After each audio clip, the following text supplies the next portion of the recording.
Hey, great dramas. I hope you're all right. I'm doing all right. Thanks for asking. Appreciate that. So, we asked a lot, what happens when a distillery doesn't let you use their name? Hasn't happened often. Mostly it's only the Islay ones. To my knowledge, actually, from our range, I don't recall another one where we've not been able to use the name yet. In the warehouse, we have a fair few. But if I look around the bar, just double check. Oh, no, we did have Cawdor Springs, last Christmas, special edition. Yeah, sadly, the Royal Brackler guys didn't want us to tell you where that was from. Weird that. Where else? No.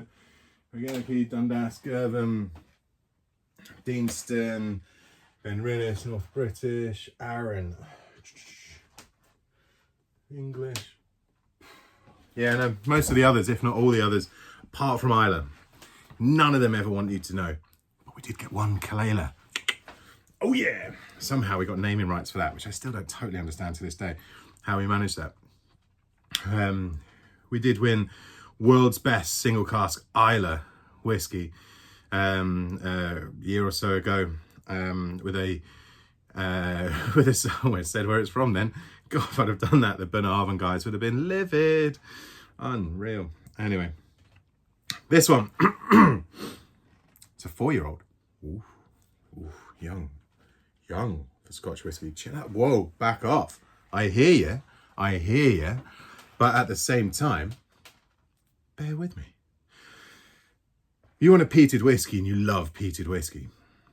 Think about it this way. When the peat goes into, or when the spirit goes into the cask, right? Oak influence, 0. Peat influence, 100. Sure? Over time, peat influence comes down as oak influence goes up. Bear with me. I should have a whiteboard. Don't worry about it.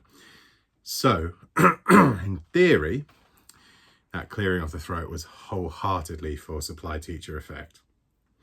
In theory, you'd want a younger peated whiskey if you like the peated stuff. Yeah? Sure.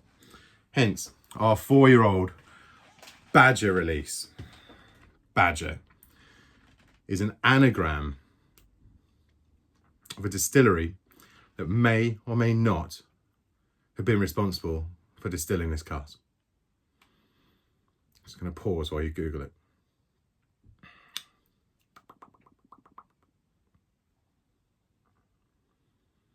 That's enough. Right, yeah. So we jokingly refer to this as our Badger malt. Even more pertinent, as I have a particular penchant against badgers, because they absolutely ruin my lawn every time they come knocking, I guess, or sauntering across it. They leave it looking like the Somme, and I don't like that. I like green grass, just to be flat, so I can play football with my boys on it. Not thinking there could be mines somewhere. Anyway, the Badger malt, only 120 bottles of this one produced. We're down to the last few. Might be a hint to get going if you really like anything from Beg. Oh, jeez, that cough. My word. Because when it's gone, we do not have another one of these. And we'll probably never get another one of these. Now we've definitely made it very clear where we got it from. Anyway, this one. On the nose, surprisingly subtle. There's a little bit of peat, a little bit of kind of rubber note, like kind of burning rubber. Quite aromatic, a little bit citrusy.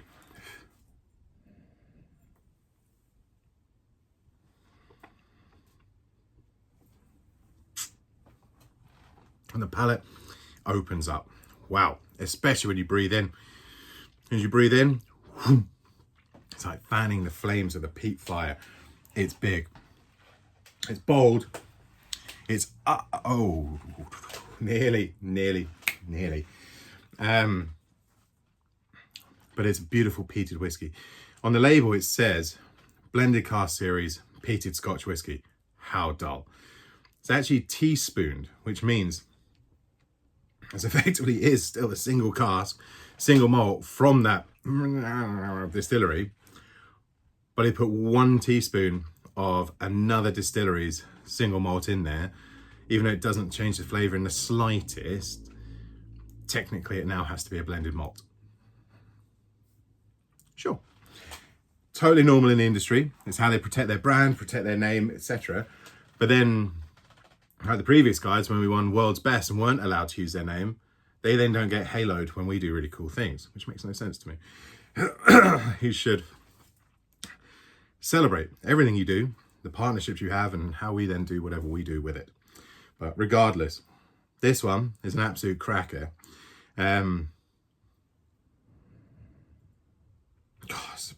It's a wee beastie of a whiskey, isn't it?